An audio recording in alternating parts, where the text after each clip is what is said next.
Dalam nama Bapa dan Putera dan Roh Kudus. Rahmat Tuhan kita Yesus Kristus, cinta kasih Allah, dan persekutuan Roh Kudus beserta kamu. Karena sering ke rumah, di rumah ada anak saya perempuan, kakeknya curiga. Ya dia Romawan yang cerita.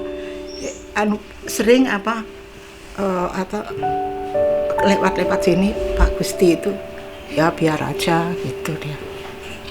Dia curiga, mungkin saya dikira di sini ngapain gitu dia. Tapi kita karena kita akrab ya, senangnya dia mencari orang yang dekat dengan gereja.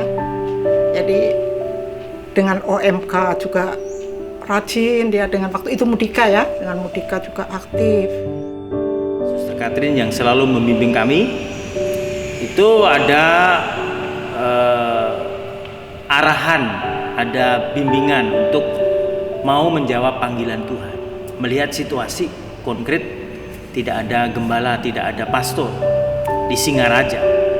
Terharu, saya sampai pas inget ya, makan di meja makan ada istri kakaknya, ada ibunya. Saya makan di meja makan, nangis saya. Kenapa Bu? Enggak tahu. Saya terharu sekali Pak. Terharu gini. Aduh, kok bisa ya terlaksana yang demikian gitu. Lalu dalam hati saya bersuara, siapa yang berani menyerahkan hidupnya untuk mengembalakan umat? Maka saya menjawab, saya berani. Berani ya, masalahnya kakeknya kan Gusti kan. Orang berkasta begitu. Keluarga pasti tidak boleh dikatakan langsung setuju gitu ya. Tapi pada akhirnya ya itu, saya kan waktu itu sudah umur 19 tahun, ya, sudah dewasa ya. Sudah 20 tahun, sudah mahasiswa dewasa untuk mengambil keputusan sendiri, jalan hidup saya untuk apa, jadi apa begitu. Meskipun orang tua mungkin atau keluarga menentukan yang lain, tapi saya tetap menjawab panggilan ini bahwa saya mau menjadi imam. Mau jadi Katolik kok sepertinya seneng sekali dia loh gitu. Aktif. Jadi OM Mudika gitu aktif, di gereja aktif, ada karismatik ikut, ada apa-apa ikut. Yang berpengaruh dalam kehidupan rohani saya itu adalah seorang suster bernama Suster Katrin Kumanireng CI. Suster Katrin Kumanireng CI. Dia adalah biarawati yang mendampingi saya sampai masuk seminari, sampai tabisan imam, dan sampai sekarang pun kami sering berkomunikasi. Suster yang perempuan kerjanya kayak laki-laki. Aku yang laki-laki mau cari duit. Enggak, aku mau jadi imam untuk Yesus Kristus. Dia bilang begitu. So ya, begitu alasannya. Ini benar nih. Baik kalau itu alasannya. Tapi tidak bisa begitu saja, kita noven dulu.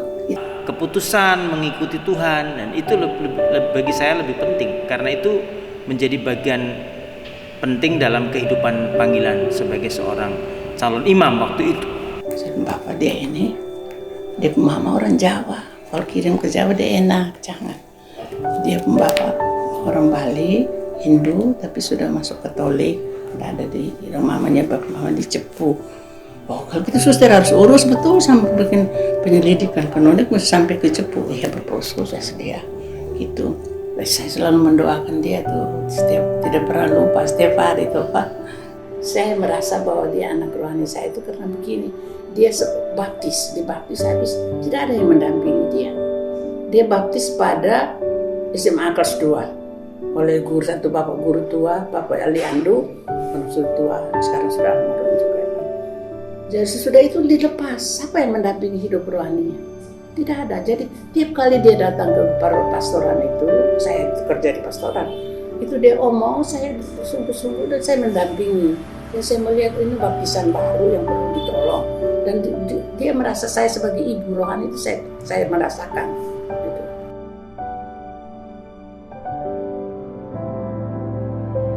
saya sekitar 5 tahun di Jakarta bersama beliau di Pastoran Kramat 7 nomor 10, Pastoran Unio Indonesia. Beliau juga Ketua Unio Indonesia pernah selama 3 tahun, dan saya juga sekretarisnya waktu itu. Beliau bertugas di Komisi Seminari Konferensi Wali Gereja Indonesia, saya di Komisi Kepemudaan KWI. Beliau ini suka sekali dengan gerakan-gerakan umat, khususnya gerakan orang muda, sangat mendukung ya. Dia menyoroti dari sisi keilmuan beliau, yaitu hukum gereja, tapi juga dari keprihatinan beliau akan pembinaan orang muda ya, khususnya ketika beliau di Komisi Seminari, karena membina orang-orang muda di seminari. Beliau memprihatinkan juga situasi gereja Katolik Indonesia, di mana imam-imam diosesan harus menjadi akar tunggang gereja lokal. Maka beliau sangat concern dengan pendidikan para calon imam supaya sungguh-sungguh bermutu, berkualitas, dan punya hati terhadap Tuhan dalam gereja, juga dalam diri umat. Nah, kehidupan pastor itu membahagiakan ya. Kehidupan seorang imam itu menyenangkan ya. Jadi imamat itulah yang sebetulnya menjadi suatu dasar dalam panggilan seorang yang khusus dipanggil Tuhan, diberi kewenangan mengampuni dosa ya, memberikan sakramen, dan itu unik hanya seorang imam. Di situ sukacitanya.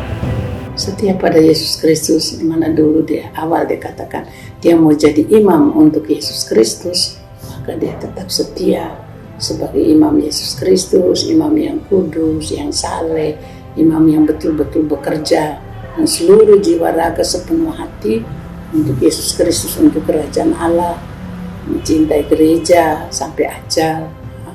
Seperti saya juga berusaha untuk setia, Romo juga setia, dan akhirnya kita bisa bertemu di rumah Bapa. Dan di situ Tuhan mengatakan, dialah jalan, kebenaran, dan hidup, Yesus Kristus.